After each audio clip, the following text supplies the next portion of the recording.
ഇപ്പോഴിതാ ചിത്രത്തിൽ വിവാദമായി നിൽക്കുന്ന മറ്റൊരു പേര് ആന്റോ ആന്റണിയുടേതാണ്. ഇവിടെ ആന്റോ ആന്റണിക്കെതിരായ ഒരു രാഷ്ട്രീയ ആയുധത്തെ CPIM തയ്യാറാക്കി വെക്കുമ്പോഴാണ് ആന്റോ ആന്റണി അതിനെ പ്രതിരോധിക്കുന്നത്. അത് എങ്ങനെയെന്നതാണ് ഇപ്പോൾ KP ഉദയഭാനുവിന് ആന്റോ ആന്റണി വക്കീൽ നോട്ടീസ് അയച്ചിരിക്കുന്നു എന്നുള്ളതാണ്. 2 ആരോപണങ്ങളിൽ നിയമ നടപടി ആരംഭിക്കാൻ പോകുന്നു എന്നതാണ് ആ അറിയിപ്പ്. ഒന്ന്, തന്ത്രിയുടെ 2.5 കോടി നെടുമ്പറമ്പിൽ ഫിനാൻസിൽ നിക്ഷേപിച്ചുവെന്നും ബാങ്ക് പൊളിഞ്ഞപ്പോൾ ആന്റോ ആന്റണി തുക പിൻവലിച്ചുവെന്നുമാണ് SIT അന്വേഷണം ഈ വിഷയത്തിൽ വേണം എന്നുമാണ് CPIM ആവശ്യപ്പെടുന്നത്. മറ്റൊന്ന്, ഈ NM രാജു, അദ്ദേഹമാണ് ഫിനാൻസിന്റെ ഉടമസ്ഥൻ. അദ്ദേഹത്തിന്റെ കയ്യിൽ നിന്നും 2 കോടി വാങ്ങി അതിൽ 20 ലക്ഷം മാത്രമാണ് തിരികെ കൊടുത്തത് എന്ന ഒരു ആരോപണം. അപ്പോൾ ഈ 2 ആരോപണങ്ങളും അടിസ്ഥാനരഹിതം ആണ് എന്നാണ് ആന്റോ ആന്റണി പറയുന്നത്.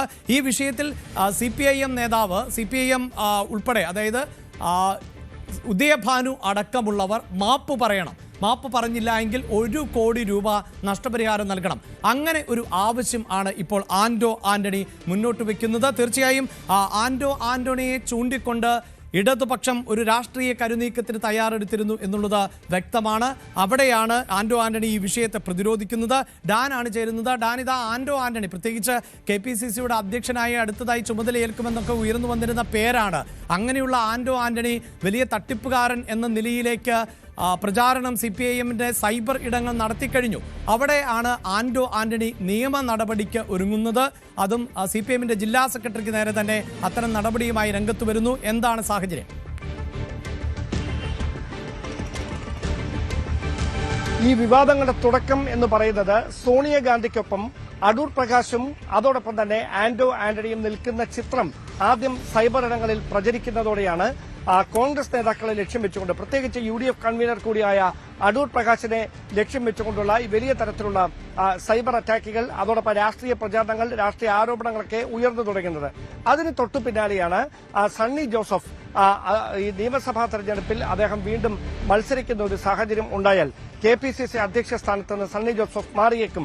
പകരക്കാരനായി ഏറ്റവും സാധ്യത കൽപ്പിക്കപ്പെടുന്നത് ക്രൈസ്തവ മുഖമായി മധ്യകേരളത്തിൽ നിന്ന് തന്നെയുള്ള മുതിർന്ന നേതാവായ ആന്റോ ആന്റണിക്കാണ് എന്നുള്ള വാർത്തകൾ നമ്മൾ തന്നെയാണ് പുറത്തുവിട്ടത്. പക്ഷേ അതിന് പിന്നാലെയാണ് ആന്റോ ആന്റണിയെ ലക്ഷ്യം വെച്ചുകൊണ്ട് ശബരിമല സ്വർണ്ണക്കൊള്ള കേസുമായി ബന്ധപ്പെട്ട വലിയ തരത്തിലുള്ള രാഷ്ട്രീയ പ്രചാരണങ്ങൾക്ക് ആക്കം കൂടുന്നത് എന്നതാണ് ഇതിൽ എടുത്തു പറയേണ്ടുന്ന കാര്യം.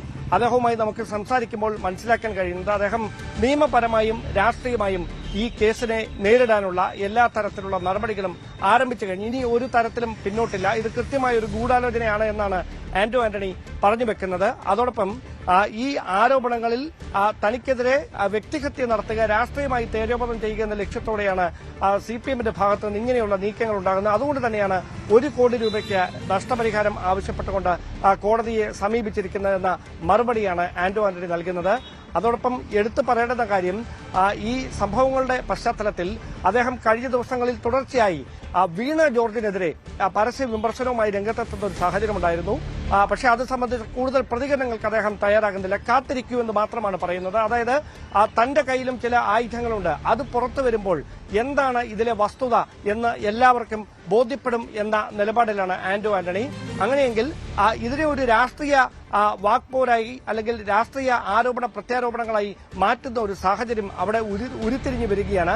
CPIMന്റെ സംസ്ഥാന നേതൃത്വമല്ല, CPIMന്റെ പത്തനംതിട്ട ജില്ലാ നേതൃത്വമാണ് ആദ്യം ആന്റോയ്ക്കെതിരെ നിലപാട് ഘടിപ്പിക്കുന്നത്. അതിനുശേഷമാണ് സംസ്ഥാന നേതൃത്വം വിഷയം ഏറ്റെടുക്കുന്ന സാഹചര്യമൊക്കെ ഉണ്ടാകുന്നത്. ഇപ്പോൾ ഏതായാലും അദ്ദേഹം നിയമപരമായ നടപടികളുമായി അതിനുള്ള നടപടികൾക്ക് തുടക്കം കുറിച്ച് കഴിഞ്ഞിരിക്കുന്നത്. രാഷ്ട്രീയമായി ഏത് തരത്തിലാണ് ഇതിന് മറുപടി നൽകാൻ പോകുന്നത് എന്നതാണ് അറിയാനുള്ളത്. അതായത് ശബരിമല സ്വർണ്ണക്കൊള്ള വിഷയം ഈ നിയമസഭാ തെരഞ്ഞെടുപ്പിലെ പ്രധാനപ്പെട്ട ഒരു ചർച്ചാ വിഷയമാക്കി മാറ്റിക്കൊണ്ട് അതിൽ നിന്ന് പരമാവധി നേട്ടം കൊയ്യുക എന്നതായിരുന്നു UDFന്റെ തന്ത്രം. തദ്ദേശ തെരഞ്ഞെടുപ്പിൽ അതിന്റെ ഗുണം അവർക്ക് ലഭിച്ചതാണ്.